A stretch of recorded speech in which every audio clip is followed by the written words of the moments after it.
তোমাদের অনেক উপকার আসবে। প্রকল্পের নাম সাইবার নিরাপত্তা বিষয়ক সচেতনতামূলক তথ্য উপস্থাপন। ডিজিটাল প্রযুক্তির ব্যবহার বৃদ্ধির সাথে সাথে এর নিরাপত্তার ঝুঁকি ক্রমশ বেড়ে চলেছে। এলাকার সাধারণ নাগরিক যারা এই ব্যাপারে সচেতন না, তারা বিভিন্ন সময় নানামুখী সমস্যায় পড়ছে। মোবাইল বা অন্য কোনো ডিভাইস ব্যবহারে তেমন নিরাপত্তামূলক ব্যবস্থা না থাকায় এলাকার লোকজন প্রায় সমস্যায় পড়ে ব্যক্তিগত, আর্থিক, এমনকি সামাজিক সমস্যায় পড়ছে।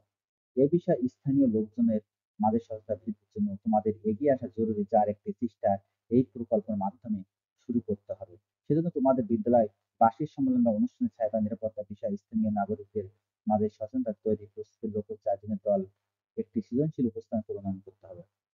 এই উপস্থানের যে বিষয়গুলো তুলে ধরতে হবে তা অবশ্যই হতে হবে শুধুমাত্র তোমাদের এলাকার নাগরিকদের জন্য সাইবার ঝুঁকি সম্পর্কিত নিরাপত্তা বিষয় বিভিন্ন উৎস থেকে তথ্য নিয়ে তারা তুলনা বিশ্লেষণ করে কোনো ঝুঁকিগুলোর জন্য নিরাপত্তা কৌশল সময় তোমাদের উপস্থানের জন্য বিবেচনা করবে, সেটা বাছাই করতে হবে। প্রতিটি উপস্থানার উপর দলভিত্তিক বুকলেট তৈরি করতে হবে, যা সম্মেলন অনুষ্ঠানের দিন তোমাদের শ্রেণীর প্রদর্শন করতে হবে। সম্মেলন অনুষ্ঠানে তোমাদের অনুষ্ঠান বিষয়ে একটি প্রচারণার তথ্য স্কুলের গুগল সাইটে প্রদর্শন করতে হবে।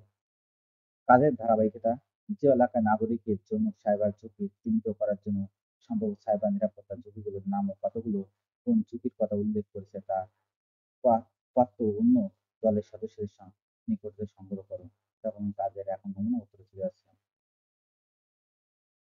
সাইবার নিরাপত্তার ঝুঁকিগুলো চিহ্নিত করার জন্য সম্ভাব্য ঝুঁকিগুলোর নাম, কতগুলো নাগরিক কোন ঝুঁকির কথা উল্লেখ করেছে তার একটি উপাত্ত সংগ্রহ করতে হবে। এজন্য একটি সার্ভে বা তথ্য সংগ্রহ প্রক্রিয়া পরিচালনা করা যেতে পারে।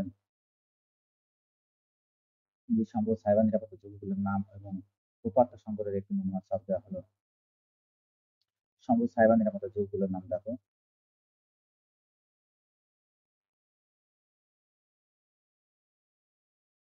উপাত্ত সংগ্রহের নমুনা, উপাত্ত সংগ্রহের নমুনা রয়েছে। তারপর আছে উপাত্ত সংগ্রহের প্রক্রিয়া।